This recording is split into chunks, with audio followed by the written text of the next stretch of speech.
Bonjour tout le monde. Alors aujourd'hui on se retrouve dans mon jardin, que certains commencent à connaître, puisque j'ai quand même fait déjà 3 vidéos et puis pas mal de photos sur mes sorties dans mon coin. Voilà, aujourd'hui petite présentation, premier test pour ma part, et l'occasion aussi de faire un petit thé dans la forêt. Présentation de la Ash Swedish Forest Axe de chez Waterlings. Donc ce sera une vidéo en parallèle avec celle que Julien du Bushcraft Alpin a déjà faite et qu'on va mettre ensemble sur YouTube, histoire d'avoir 2 comparaisons, peut-être 2 avis différents. C'est toujours intéressant d'avoir ces avis. Concernant Julien du Bushcraft Alpin, beaucoup je pense le connaissent. Maintenant je vous mettrai le lien de sa page Facebook et de sa chaîne YouTube en fin de vidéo. Pour ceux qui ne connaissent pas, c'est l'occasion d'aller voir le gros travail que Julien a fait sur le bushcraft, on va dire en général. Voilà, c'est une belle journée, ça va être sympa. L'occasion aussi de faire une petite randonnée et puis de prendre un peu de temps. A tout de suite un peu plus haut.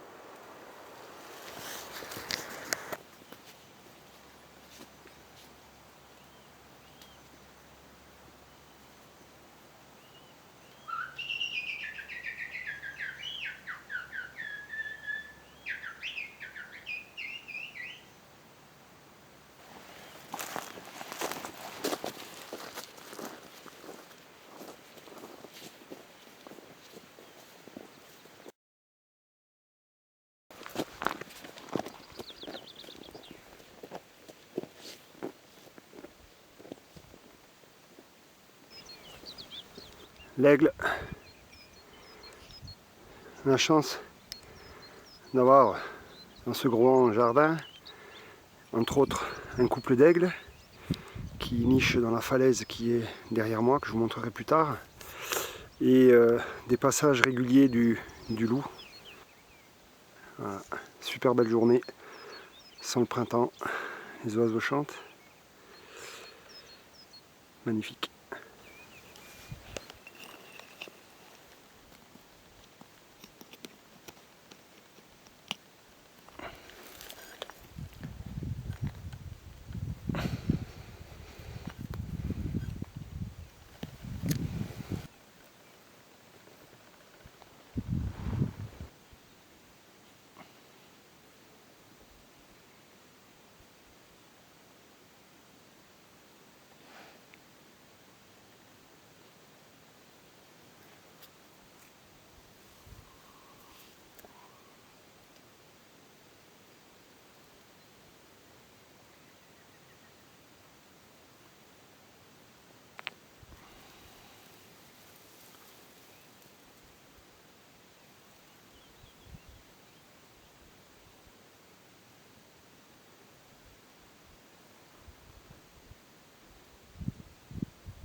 Bon le temps que l'eau se mette à bouillir et de préparer mon thé, on va venir dans le vif du sujet et je vais vous présenter la Swedish Forest Axe de chez Waterlings, donc une marque suédoise assez connue qui existe depuis plus de 125 ans sans interruption, ce qui n'est pas toujours le cas. Donc voilà, moi je la fixe, elle a trouvé sa place idéale avec ma couverture que j'emmène quasiment partout. Donc je peux la fixer sur les sangles de la couverture et ainsi assez facilement l'enlever. Voilà, la protection Alors au niveau du poids, c'est une hache qui fait 1 kg 450, probablement 1 kg 5 avec sa protection de tête en cuir que je présenterai un peu plus loin. Au niveau des dimensions, c'est une hache qui fait 65 cm de long, du haut de la tête jusqu'au bas de la tête. Une tête qui fait 17 cm. Voilà. Un marteau à l'arrière qui fait 6 cm de long pour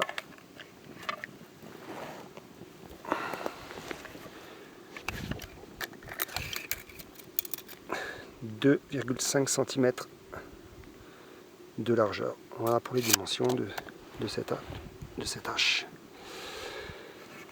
Alors, au niveau du manche, le manche est en bois d'Icori, qui est une nomination anglaise.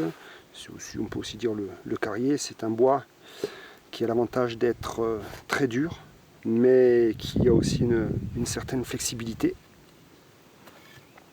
C'est d'ailleurs un bois qu'on utilise pour faire des baguettes de batterie pour ses qualités. Voilà, un bois qui est assez joli. Donc là, elle a sa tenue d'apparat, puisque je lui ai mis un coup de...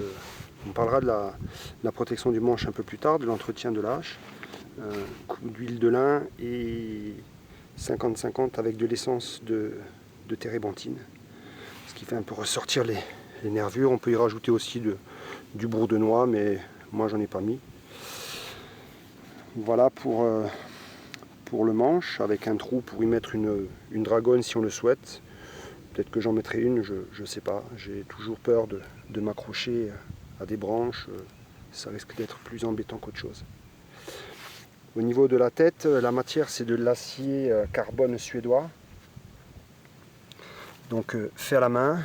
L'avant est poli et l'arrière est brut. Donc avec une tête convexe, je ne sais pas si on le voit bien là.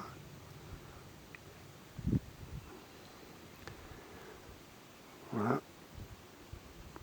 Le tranchant à la réception de la hache est assez impressionnant.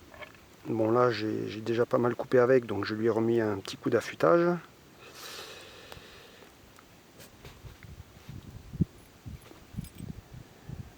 Donc à l'arrière de la tête, un marteau qu'on peut utiliser, planter des piquets, qui peut avoir pas mal d'utilité.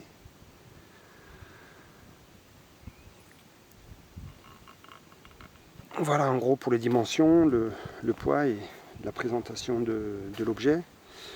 D'aspect général, moi je la trouve plutôt sympathique, une belle gueule, des belles courbes.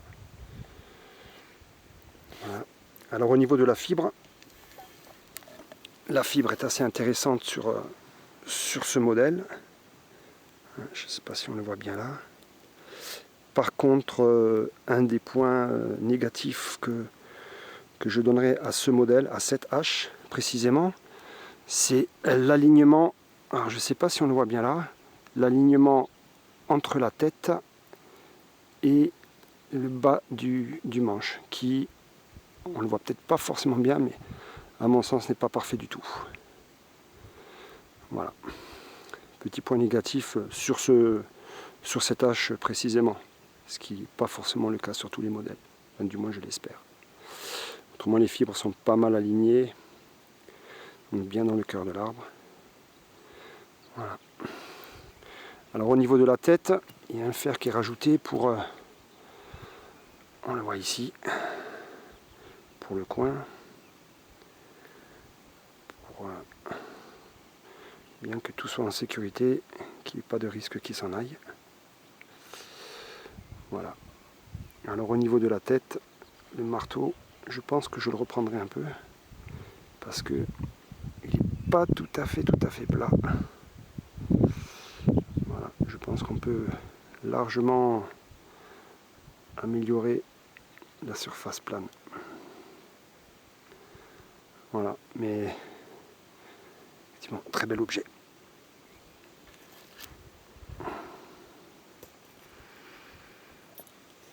Avec sigle de la marque Waterlinks. Alors ce qui est intéressant sur cette hache, c'est déjà qu'elle a un manche qui est relativement long, donc on l'a vu, longueur totale 65 cm. Ce qui fait que c'est une hache qui nous permet de travailler en sécurité et qui lui donne aussi, qui nous donne la possibilité de la tenir à plusieurs endroits. Donc il y a une grande latitude de prise en main sur ce manche. Le fait que le manche soit long lui donne une énergie cinétique qui est assez intéressante au niveau de la frappe dans les arbres. On le verra après sur les essais de coupe. Et après, ça c'est peut-être un peu personnel, mais je pense que quand on part très longtemps, si le manche venait à casser, il est peu probable qu'il casse au niveau de la tête.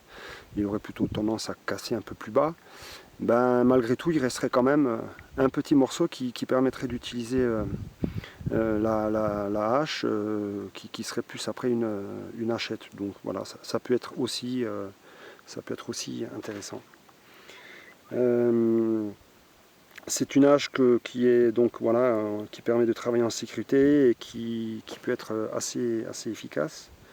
Elle me paraît elle est plus polyvalente qu'une petite hache, parce que si on en a vraiment besoin de couper du bois, je pense que les modèles en dessous, l'exemple de la Bushcraft Axe, et c'est un peu les retours qui sont faits dans certaines vidéos, entre autres Julien dans son dernier bivouac Bushcraft alpin dans la neige. Elles montrent quand même leurs limites, ces petites haches. Certes, elles sont adaptées à d'autres travaux et bien mieux que celles-là, mais pour couper des arbres un peu plus conséquents, elles montrent quand même certaines limites.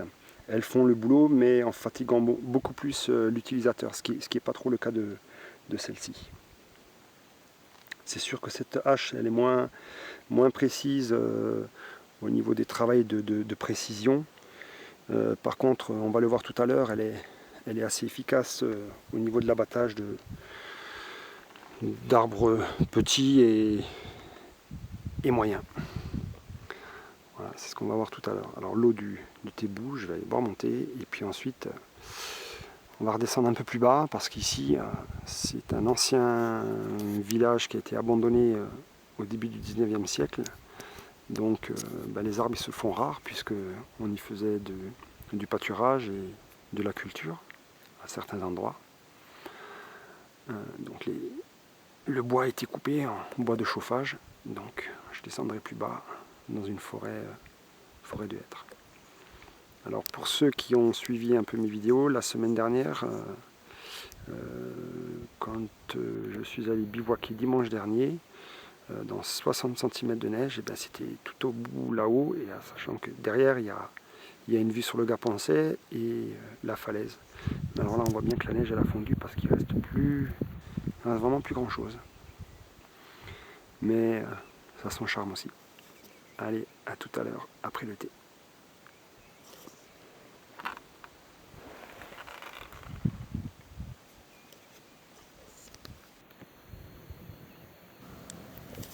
Donc cette hache livrée avec un étui de protection en cuir relativement épais, très facile à mettre, même avec une main c'est faisable.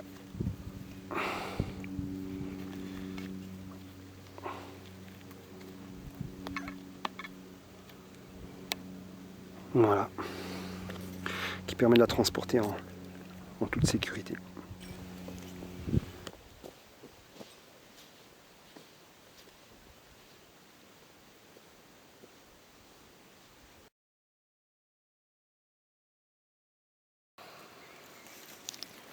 Alors ouais, c'est étonnant, aujourd'hui je suis venu faire l'essai de ma hache.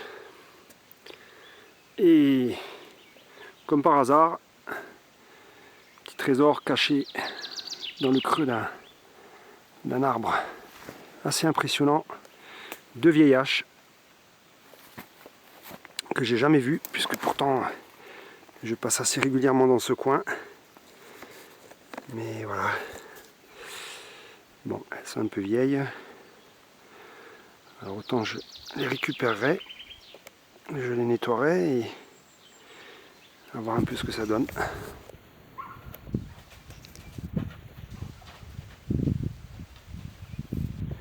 Alors, ma chienne qui vient de tracer un chevreuil. Bah, aujourd'hui c'est découverte sur découverte.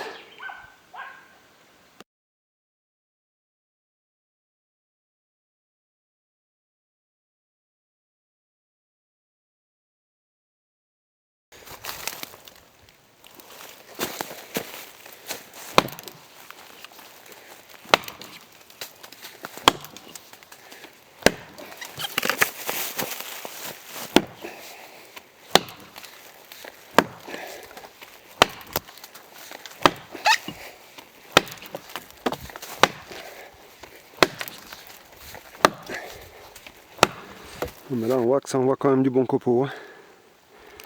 Assez extraordinaire quand même.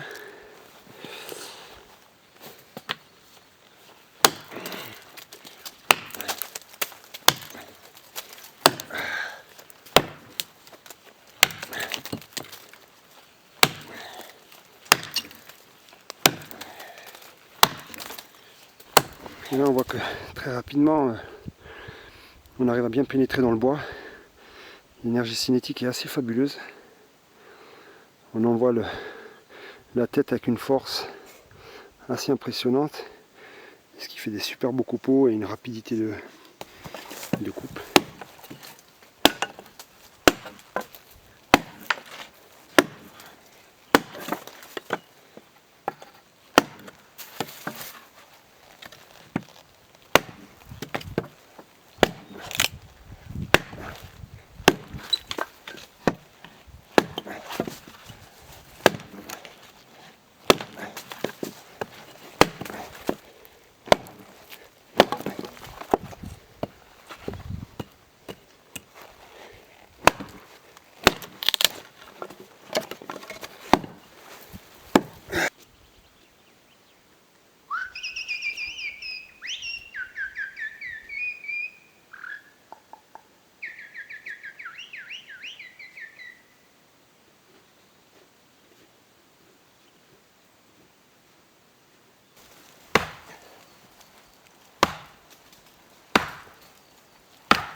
Très bien affûté. On va aller chercher des petits travaux.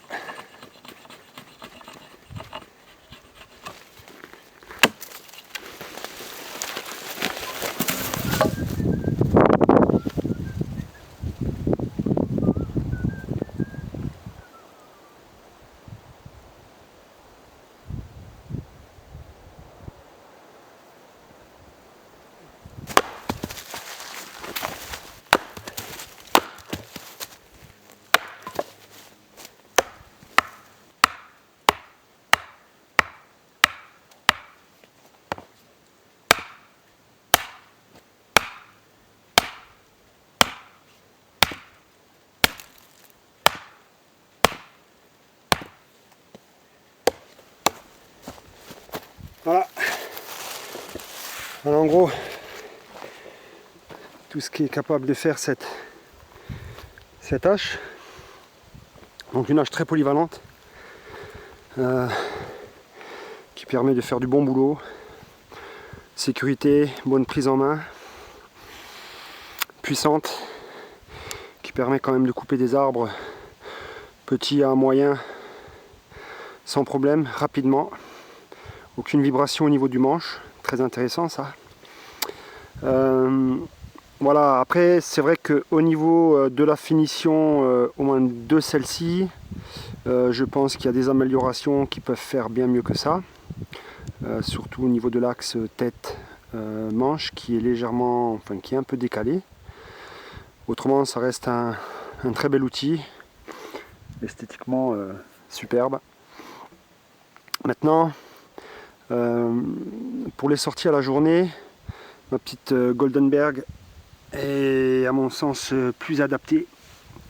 C'est une hache moins lourde déjà, qui permet de faire des petits travaux à la journée.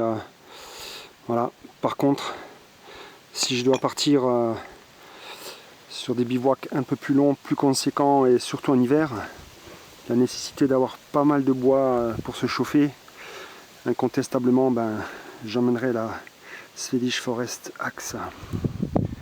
Ça reste un très bon outil.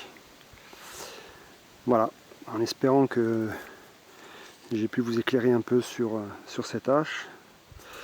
En termes de coût, moi je l'ai payé 55 €. Elle était en promotion. Voilà, ça reste tout à fait abordable comme tarif pour une hache quand même très intéressante. Allez, à très bientôt. Bye bye.